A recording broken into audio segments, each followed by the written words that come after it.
Good morning, guys. Welcome to week 2, session 2. We're going to be doing this layout is called In Your Control. This is probably one of the simplest layouts because all you need is your hand for it and a piece of paper and a pen.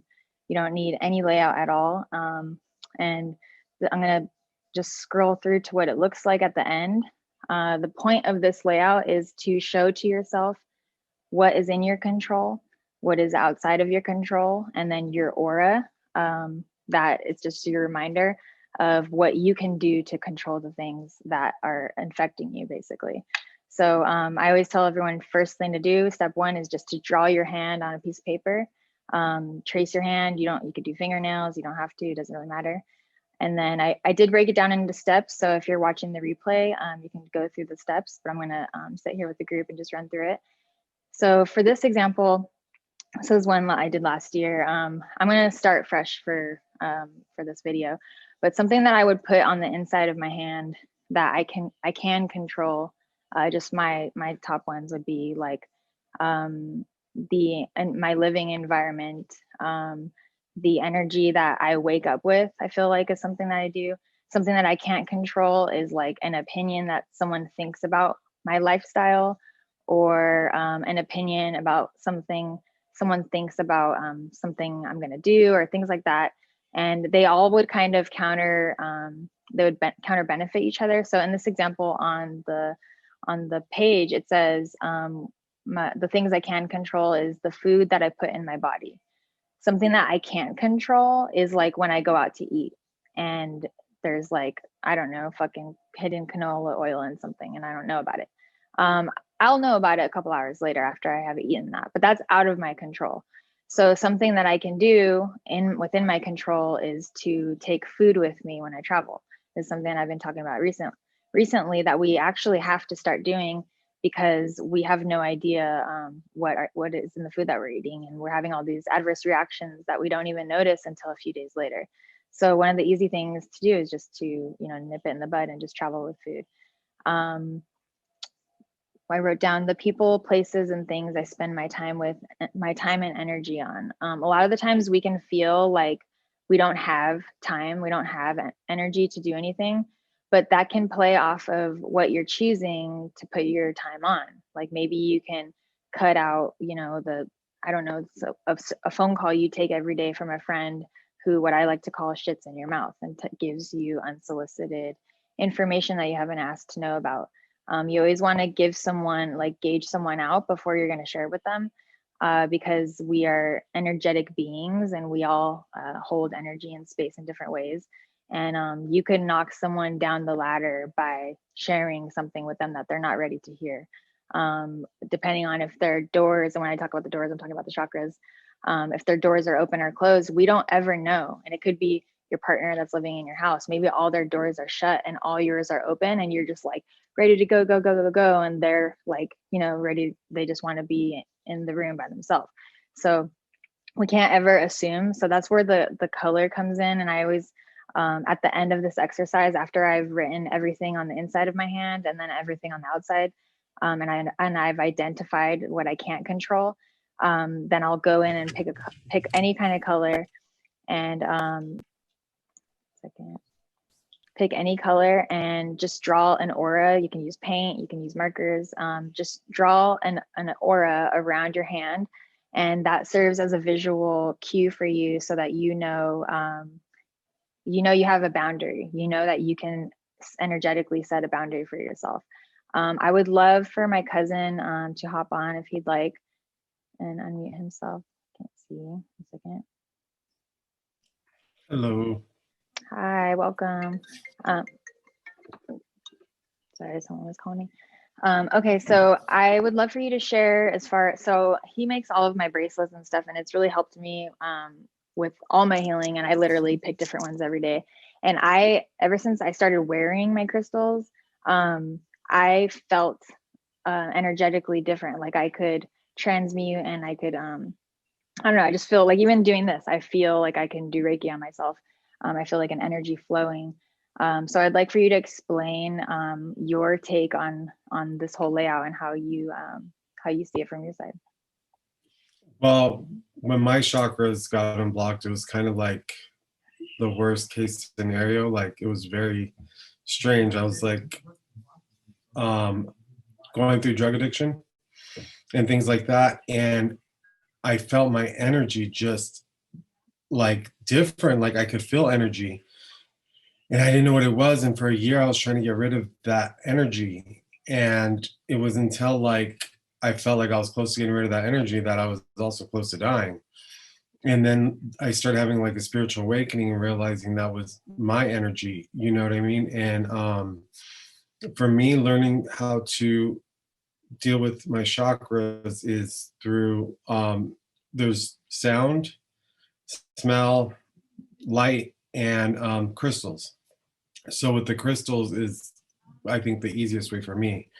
And yeah, and so for example, like the bracelets, the reason why I kind of fell in love with them and even did this whole thing was because when I was going through my spiritual awakening, it was just so hard for me to find crystals and stuff. And then it was in the midst of this pandemic, and I had made my own bracelets before or whatever, but the thing was, yeah, I lost them throughout my time of addiction. So when I was coming back, I was trying to figure out like my soul path, my soul purpose, my what am I supposed to do in this world? And you're supposed to be, helping others, healing and stuff like that. But I guess what I'm trying to say is like for me, the crystals really harmonize my body's energy. So we have an energy that we emit, right?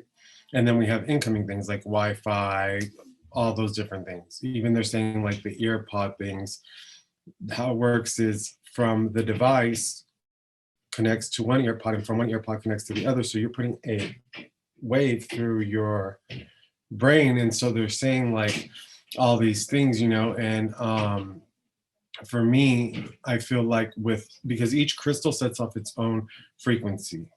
So the chakras work, well, I feel, these are all my theories. The chakras work like different radio stations at different frequencies. So, like for example, hematite absorbs. So that's for the root chakra because we need to have our root chakra unblocked. Because if we have our root chakra blocked, we get this like kind of energy constipation. Our energy isn't flowing. So that's why it's important. Like when I do Reiki healing on people, I spend most of my time on the root chakra because if I just get that one open at least, then things can start to flow and it'll be easier to open the other ones, I feel. But And I yeah, want to so connect the dot real quick. How you said about hematite. I I just literally put my hematite bracelet on this morning because I felt like I needed some root work. I needed um, to do some root work. So I feel like when you tap in to see where you where you fear where you are spiritually, or even like with your emotion, then you can even look at your tools, and some of the tools could just be even like wearing a bracelet or putting a crystal in your pocket or something like that. But I wanted to pivot a little bit because my cousin and I, we come from a bloodline of addiction. We come from like, I don't know, this, like I say, we're immune to hell because we came from hell. Like to, we learned to see things for how they were and then to choose how we wanted to live. Um, and there's this thing in the book that I recommend that everyone read or listen to. It's called The Four Agreements. They talk about the metote, and the metote is like the um, the inventory of your chaos. So the human metote is like, I know it's like a weird word to say, but it's like the agreements that you make when you're born. There's four agreements that you'll be impeccable with your word, you don't take things personal, you don't assume, and you do your best. So if you're doing those four things on a daily basis and you have those boxes checked, your human metote, your purpose, your inventory of your chaos, you'll have a better rationale of how to like dissect. Like, is this something I can control? Or is it something I need to let go? Is this something I need a tool for? Is to like control my aura, to get my vibe back, to take back my own power? Because that's really what it is you're taking back your own power, that's being sucked from you because we're all immune to living in this hell we live in. We all live in this like hell of a world. And I had written down some notes that humans are addicted to suffering at different levels. We fear being ourselves because we assume that others will judge our character. And these are like some basic things that we feel like we can't even be ourselves because someone on the outer world out of our control is going to judge our, you know, our reality. And our reality is uncontrollable. We can't control that part of it. But I just wanted to point out a couple that the metote, like your inventory of your chaos is something that you can do. You can even go back to week 1 and do root work and just make an inventory list of your emotions. And that's the same thing. That is the inventory of your inner chaos. And if it's chaotic and it's crazy, it's like you're letting all the things outside of the control suck through your aura and come into your body, and then you absorb that shit. So it's a literal awareness and just calling things out that you know are not yours. Like I woke up to a shitty text, like that's an example. I woke up to a shitty text. Okay, I know that this, now that I feel this shit, it's not mine. It's literally belongs to that person and they just kind of like swept it into my corner. So, you know, you do some housekeeping, you sage, these are all just whatever, wash your hands, take a shower, wash your face, do whatever it is that makes you come back to you, to your source power, and then you deal with the shit. Like it's really hard to deal with anything when we are low, when we're feeling low and we're like at door 1. And I want to go back to the layout that we just did for this last session, for a visual for you guys, that we all start at day 1, at door 1 every single day. We don't, when you open your eyes, you're literally at door 1. And every choice you make is like a climb up that ladder. So it's just something that you have to do. And like some people can, I'm at the point of like, I have that block, like the mental block, and I'm like kind of breaking through it with like Lifebook and like all these things I'm discovering. But I still have some trauma that I'm working through. So I have to go back down every single morning and I have to do my weeds and I have to weed out, you know, what's not serving me, what doesn't belong here. And it's a constant process and a constant evaluation for your growth, because we don't have so I'm trying to figure out who's, let me mute a couple people really quick. Could you guys mute yourselves, please? Thank you. Yeah, we don't have any other control. Like we are the people that we have to grab onto our own ladder. Like no one is going to push you up and ascend you through. So you have to do the work, and a lot of that work can just be your emotional regulation and determining what is in your control and what is out of your control. But I want to thank you guys. I want to wrap this up, and then we're going to hang out on after this call for anyone that wants to stick around.